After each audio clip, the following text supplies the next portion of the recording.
I watched the ice cream container slip from my hands and hit the kitchen floor. Vanilla swirls spread across the tiles, but I couldn't move to clean it up. My granddaughter Lily's words were still echoing in my head. "Grandma, do I have to keep drinking Miss Rebecca's special smoothies? They make me feel funny." My heart was pounding so hard I thought Lily could hear it. I forced myself to breathe normally, to keep my voice steady. "What do you mean, sweetheart? What smoothies?" Lily was sitting at the kitchen table, her backpack still on, looking up at me with those big brown eyes. She was only 9 years old. 9. And she looked worried, like she was afraid she'd said something wrong. "The ones Miss Rebecca makes for me when I go to her house after school. She says they're healthy, but they taste weird, and after I drink them, I get really, really sleepy. Sometimes I can't even remember walking home." The kitchen suddenly felt too small, too hot. I knelt down next to Lily, taking her small hands in mine. "How long has this been happening, honey?" Maybe 2 months? Since you started your painting class on Tuesdays and Thursdays. Miss Rebecca said it was our special secret because you were so busy and she didn't want to bother you." 2 months. For 2 months, my next-door neighbor had been giving my granddaughter something that made her lose consciousness, and I had no idea. What kind of grandmother was I? I'd lived next door to Rebecca Foster for 3 years. She was 42, divorced, worked from home doing something with graphic design. She'd always been friendly, always waved when I was in the garden. When Lily came to live with me last year after my daughter Sarah was deployed overseas, Rebecca had offered to help any time I needed it. She'd seemed like a godsend. "Lily, where are these smoothies now? Do you have any left?" She shook her head. "Miss Rebecca always makes me drink them all. She watches to make sure I finish." "Does Miss Rebecca give you anything else? Any snacks or vitamins?" "Just the smoothies, and sometimes cookies. But those are normal cookies." I stood up, my knees protesting. At 63, I shouldn't be dealing with this kind of stress. I'd raised my daughter, sent her off to the army, and now I was raising my granddaughter while Sarah served our country. I'd thought the hardest part would be keeping up with a 9-year-old's energy. I never imagined this. "Lily, I need you to do something for me. Can you be very brave?" She nodded. "Tomorrow, when Miss Rebecca gives you a smoothie, I want you to pretend to drink it, but don't actually drink it. Can you do that?" "But what if she sees me?" "Take small sips, but don't swallow. Just hold it in your mouth and spit it into a napkin when she's not looking. Can you try?" Lily looked scared, but she nodded again. "Am I in trouble?" I pulled her into a hug, holding her tight against me. "No, baby, you're not in trouble. You did exactly the right thing by telling me. I'm so proud of you." That night, after Lily was asleep, I sat in my kitchen and tried to make sense of it. Rebecca had always been friendly, maybe a little too interested in my schedule, in when I'd be home and when I wouldn't. She knew I went to my painting class twice a week. She knew Lily walked home alone those days because the timing worked out. What was in those smoothies? And why? I barely slept. Every time I closed my eyes, I imagined my granddaughter drugged and unconscious in that woman's house. What had been happening during those hours when Lily couldn't remember? The thought made me physically sick. The next morning, I called my oldest friend, Margaret Chen. She'd been a nurse for 40 years before retiring. If anyone could help me figure this out, it was Margaret. "I need your help with something," I told her over the phone. "And you can't tell anyone else, not yet." An hour later, Margaret was sitting in my living room, her face grave as I explained the situation. "You need to get a sample of whatever she's giving Lily," Margaret said immediately, "and you need to report this to the police." "I can't go to the police without proof. What if I'm wrong? What if Rebecca has some innocent explanation?" Margaret gave me a look that said I was being naive. "Eleanor, there is no innocent explanation for secretly giving a child something that makes her unconscious. You know that." She was right. Of course she was right. "I'm going to get a sample today," I said. "Lily's going to try to save some for me." "Be careful," Margaret warned. "If this woman is dangerous, she's my neighbor. I've known her for 3 years. You thought you knew her. People surprise you, not always in good ways." That afternoon, I watched from my window as Lily walked to Rebecca's house at 3:30. My painting class had been canceled, but Rebecca didn't know that. As far as she knew, I wouldn't be home until 6. I'd given Lily a small plastic bottle with a tight lid. "Fill this as much as you can," I'd told her. "Hide it in your backpack. Be careful." The minutes crawled by. 3:45, 4 o'clock, 4:15. At 4:30, I saw Lily's small figure emerge from Rebecca's front door. She was walking slowly, very slowly, like each step required enormous effort. My hand was on my own front door, ready to run to her, but I forced myself to wait. If Rebecca was watching, I couldn't let her know anything was wrong. Lily made it home. The moment she was inside, I locked the door behind her and took her backpack. She was swaying on her feet, her eyes half closed. "Did you drink any?" I asked urgently. "Just a little bit," she slurred. "Couldn't help it. She was watching." "It's okay, baby. You did great. Did you get me a sample?" She nodded, then her knees buckled.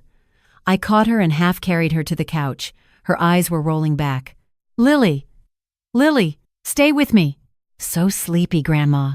With shaking hands, I pulled the plastic bottle from her backpack. It was half full of a pink liquid that smelled like strawberries and something else, something chemical. I called 911. The next few hours were a nightmare. The ambulance, the hospital, the doctors asking questions I couldn't answer. What had she ingested? How much? When? Margaret met me at the hospital. She took the bottle of pink liquid from my purse. "I know someone who can test this tonight," she said. "A friend who works at the private lab downtown. He owes me a favor." Lily was admitted for observation. The doctors said her vital signs were stable, but they wanted to monitor her overnight. She was sleeping deeply, too deeply, her small chest rising and falling under the hospital blankets. I sat beside her bed, holding her hand, feeling like the worst grandmother in the world. How had I not noticed? How had I let this happen? At 9 o'clock that night, Margaret called. "Eleanor, you need to sit down." "I'm already sitting." The smoothie contained diphenhydramine and zolpidem, that's Benadryl and Ambien. Enough of each to knock out an adult, let alone a child. "Eleanor, this is serious." This woman was heavily sedating Lily. My hands started shaking so badly, I almost dropped the phone. "Why? Why would she do that?" "I don't know, but you need to call the police." Now. I did. 2 officers came to the hospital and took my statement. They took the bottle. They promised they'd investigate. They told me not to confront Rebecca myself. But I couldn't just sit there. Lily was safe in the hospital, monitored by nurses, and I needed answers. At 10:30 that night, I went home. Rebecca's house was dark, except for a light in her living room. I stood in my own darkened kitchen, looking across the narrow strip of yard that separated our homes, and I felt something I'd never felt before. Pure, cold rage. My phone buzzed. A text from a number I didn't recognize. "Mrs. Patterson, this is Officer Davis. We're sending someone to Rebecca Foster's house tomorrow morning to question her. Please don't approach her yourself." But tomorrow morning seemed too far away. What if Rebecca ran? What if she destroyed evidence? I made a decision I probably shouldn't have made. I walked over to Rebecca's house and knocked on her door. She answered after a moment, wearing yoga pants and a sweatshirt, her hair in a messy bun. She looked so normal, so harmless. "Eleanor, I didn't expect to see you. Is everything okay? Where's Lily?" "Lily's at the hospital," I said, watching her face carefully. Rebecca's expression shifted into concern so quickly, so perfectly, that I almost believed it was real. "Oh my God, what happened? Is she okay?" She had some kind of reaction to something she ingested. The doctors are running tests. "That's terrible. Do they know what caused it?" I stepped closer to her door. They found diphenhydramine and zolpidem in her system, large amounts. Rebecca's face went pale. Just for a second, her mask slipped, and I saw something behind her eyes. Fear. Guilt. Then the concerned neighbor expression was back. "How awful! Do they think someone gave her something? At school, maybe?" "The police are investigating." I watched her carefully. "They'll probably want to talk to everyone who's been around Lily recently. Of course, whatever I can do to help." But her hand was gripping the doorframe so tightly her knuckles were white. "I should let you go, Eleanor. You must be so worried. Please let me know if there's anything I can do." She started to close the door, but I put my hand on it. "Rebecca, why? Why what? Why were you drugging my granddaughter? Her face went completely blank. For a long moment, we just stared at each other. Then she tried to shut the door. I pushed harder against it. I know it was you. The smoothies. Lily told me everything. Rebecca's expression hardened. I don't know what you're talking about. Lily must be confused. The police have the bottle. They're testing it right now. That broke through. Rebecca's face crumpled. I was helping, don't you see? I was helping you. You're too old to be raising a child by yourself. Lily needed rest, structure. I was making sure she got proper sleep. You were drugging a 9-year-old child. I was helping her.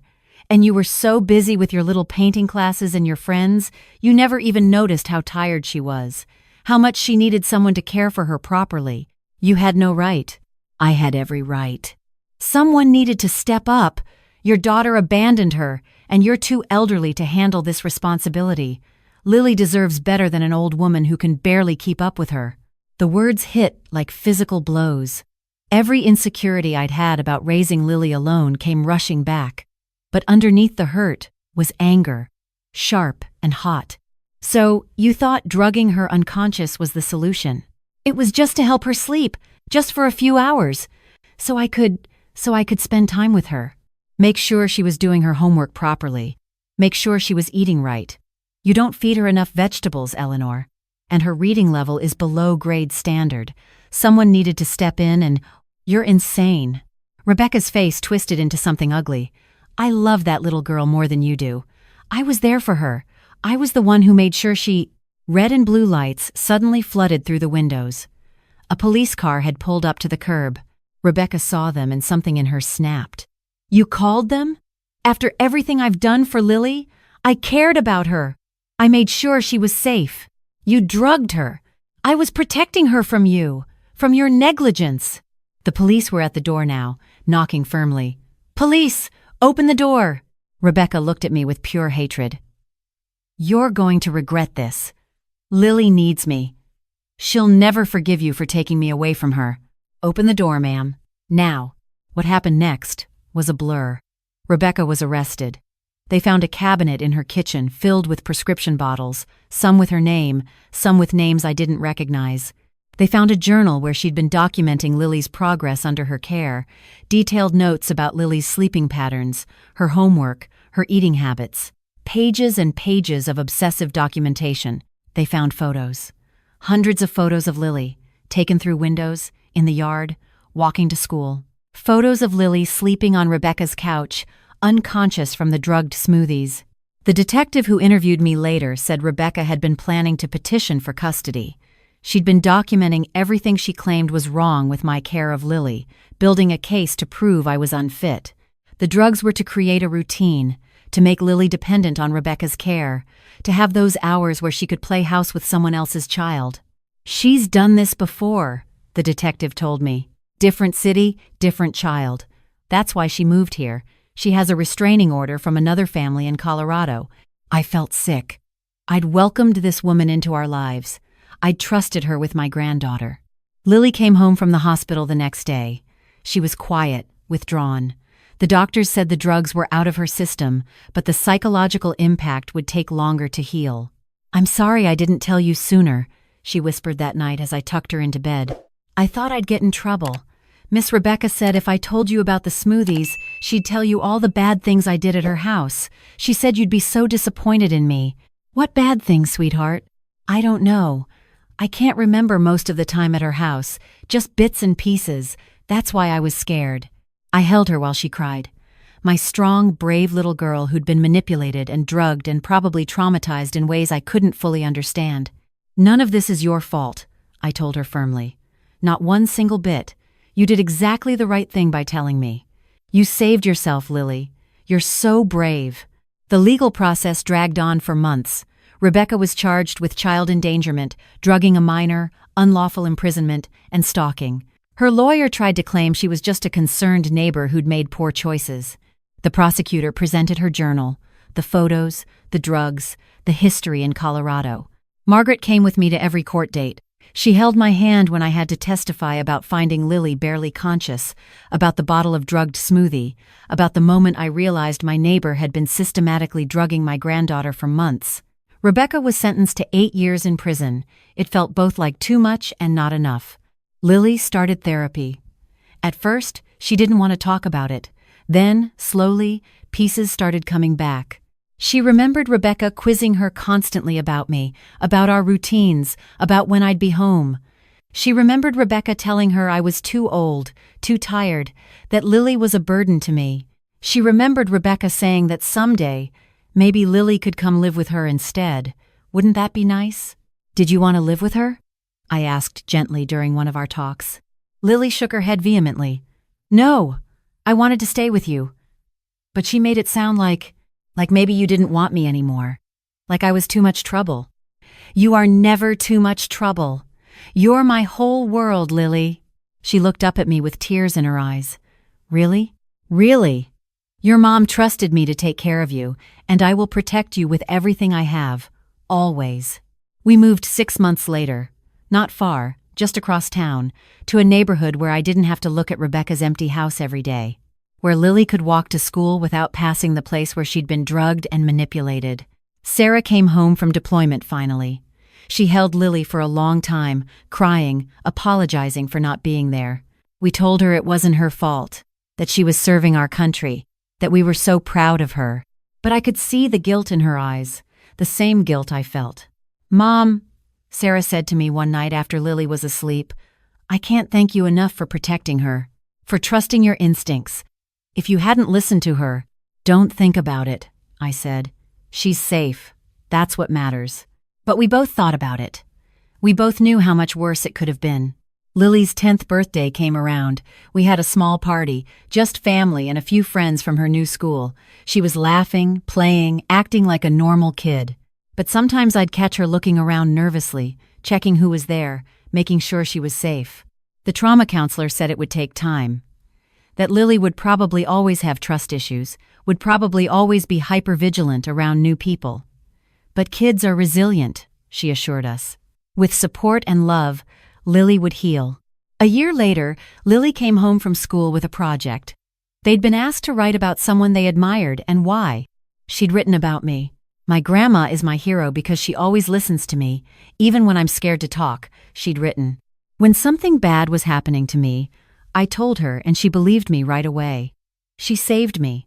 She showed me that grown-ups should always listen to kids when they say something is wrong. She taught me that it's okay to speak up even when I'm scared. I want to be brave, like my grandma when I grow up. I cried when I read it. I couldn't help it. Why are you crying, Grandma?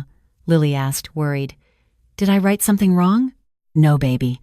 You wrote everything exactly right. Now, 2 years after that horrible day in the kitchen when Lily first told me about the smoothies, we're doing okay. Better than okay. Lily is thriving in her new school. She's on the soccer team. She has real friends, healthy friendships with other kids her age. Sarah finished her deployment and decided not to re-enlist. She wanted to be home with Lily, to make up for lost time. We're all living together now in our new house, 3 generations of strong women figuring it out together. Sometimes I think about Rebecca, sitting in a prison cell somewhere. Sometimes I wonder if she understands what she did wrong, or if she still believes she was helping. The detective told me she receives mental health treatment in prison, that she'd been diagnosed with delusional disorder and obsessive-compulsive personality disorder. It doesn't excuse what she did, but maybe it explains it. I don't forgive her. I'll never forgive her for what she did to Lily, for the nightmares and the anxiety and the months of looking over our shoulders. But I've let go of the anger because holding on to it was only hurting me. What I've learned from all this is simple. Trust your children when they tell you something is wrong. Listen to them. Believe them. Lily tried to tell me something was off for weeks before she finally worked up the courage to actually say it.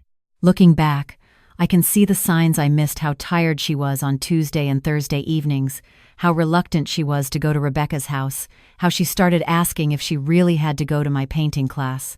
I wish I'd noticed sooner, but I'm grateful beyond words that when she finally told me, I listened. Every parent, every grandparent, every person who cares for children needs to remember this. Predators don't always look like monsters. Sometimes they look like friendly neighbors. Sometimes they offer to help when you're overwhelmed. Sometimes they seem like the answer to your prayers. Trust your instincts. Trust your children's instincts. And never, ever ignore that little voice that says something isn't right.